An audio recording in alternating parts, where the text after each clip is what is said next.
Bismillahirrahmanirrahim. Assalamualaikum warahmatullahi wabarakatuh.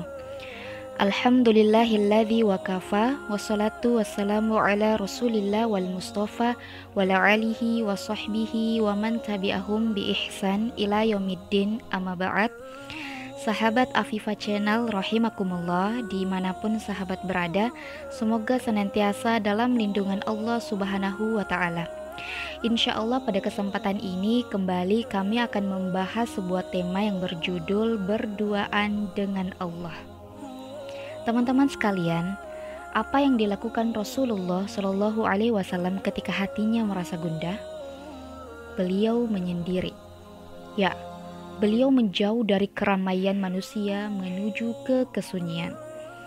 Beliau mencari tempat sunyi dan berharap bisa tenang dalam kesendirian itu.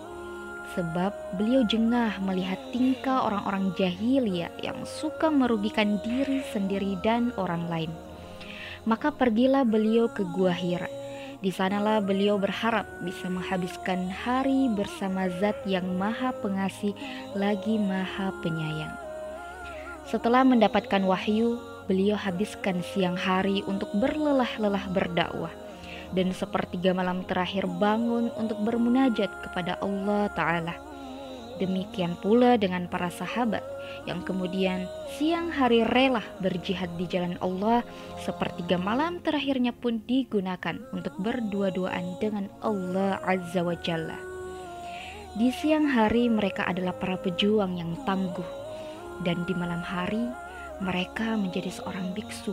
Betapa tubuh mereka yang kelelahan itu dijauhkan dari tempat tidur untuk berduaan dengan Allah. Dan dengan begitu, mereka mampu menjalani aktivitas di esok hari dengan berlimpah energi ilahi. Tidakkah kita merasakan saat berduaan dengan Allah rasanya lebih tentram dari tiduran di pangkuan ibu?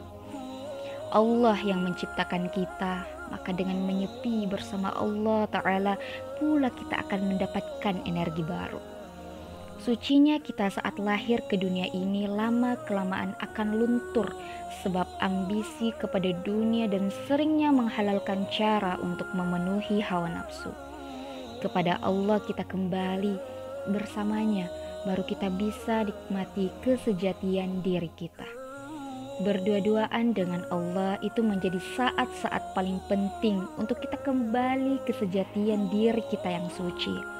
Maka pada saat itu tak henti-hentinya kita mengistighfari semua kebodohan yang kita lakukan sepanjang hari.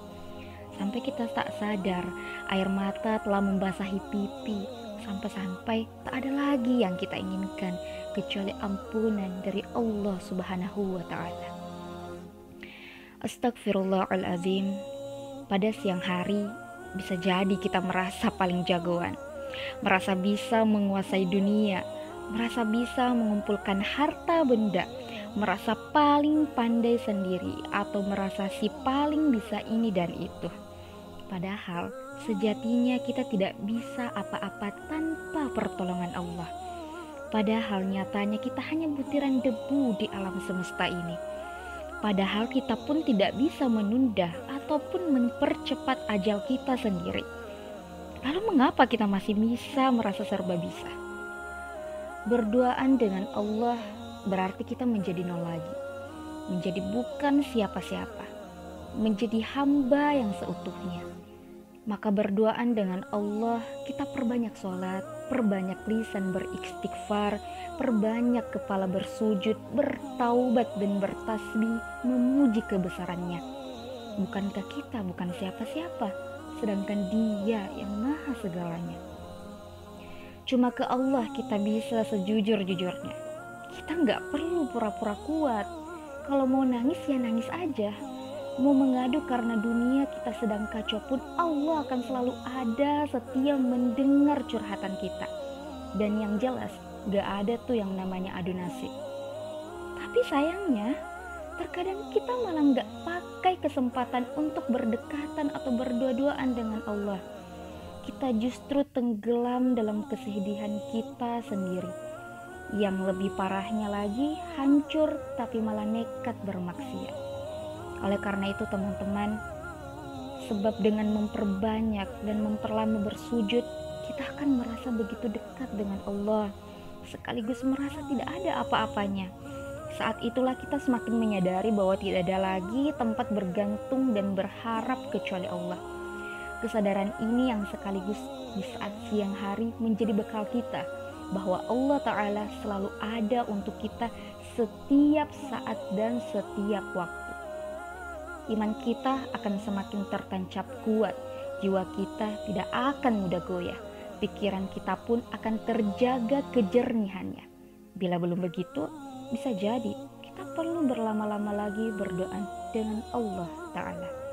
Sebagai penutup, seorang laki-laki pernah bertanya kepada ahli ibadah, "Aku tidak mampu bangun untuk qiyamul lail, berikanlah aku nasihat." Sang ahli ibadah pun menjawab, "Tinggalkanlah maksiat di siang hari, maka qiyamul lail akan berada di sisimu pada akhir malam." Cukup sekian, mohon maaf apabila ada salah kata, karena yang benar itu datangnya dari Allah Ta'ala dan segala yang salah datangnya dari diri kami pribadi selaku hamba yang lemah, serta gangguan dari syaitan la'natullah alaih. Subhanakallahumma wa bihamdika asyhadu an la ilaha illa anta astaghfiruka wa atubu ilaik.